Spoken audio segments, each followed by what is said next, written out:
Hello, it's Ryan from 2minutetennis.net, and in this video, I'm going to show you something really simple you can use to improve your forehand. Now, I call it 2-1-2, and I want to explain this in detail.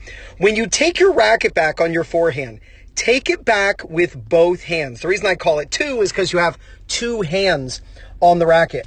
You'll see that when I take my racket back, my left hand, since I'm right-handed, is on the throat of my racket. My chin and shoulder are touching because my body has rotated under my head. So kind of my front shoulder rotates under my chin as I'm looking at the ball. And at this point, this is where I'm then going to let go to start the one, right? Where I'm just swinging with one hand on the racket.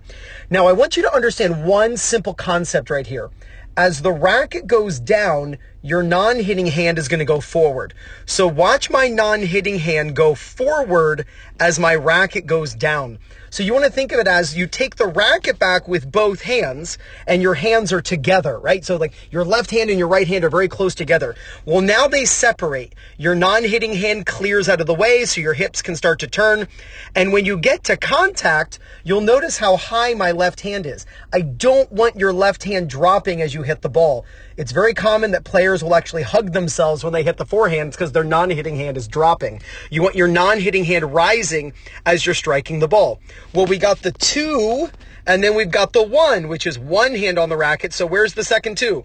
It's the finish. In fact, a couple days ago, I made a video with Serena showing her catching the racket. Dominic Thiem does the same thing where he catches the racket up here when he's practicing forehands. So 2-1-2, take your racket back with both hands by rotating the body. And you'll know you rotated enough when, if you're hitting, for instance, on the Topspin Pro, your chin and shoulder will be touching at this point because you've rotated enough. You can actually turn your front shoulder, and so your opponent can see the back of your front shoulder. Then you drop the racket down and your hands separate. So as the racket drops down below contact, your non-hitting hand now swings forward. When you get to contact, your strings will be facing forward, but your racket's going to be traveling up. That's what's going to impart the topspin so that the ball spins over itself.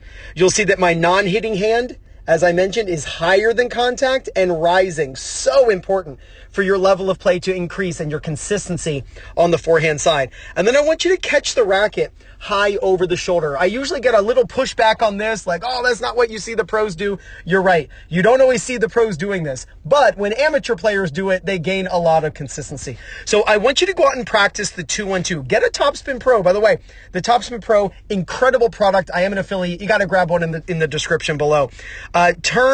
Take the racket back with both hands, drop the racket down and extend your non-hitting hand out and lift it as you brush up the back, and then catch high over your non-dominant shoulder. You use the 2-1-2 formula on your forehand. There's no doubt you're going to gain confidence, win more matches, and play much better tennis. This is Ryan Reedy from 2minutetennis.net. You got this.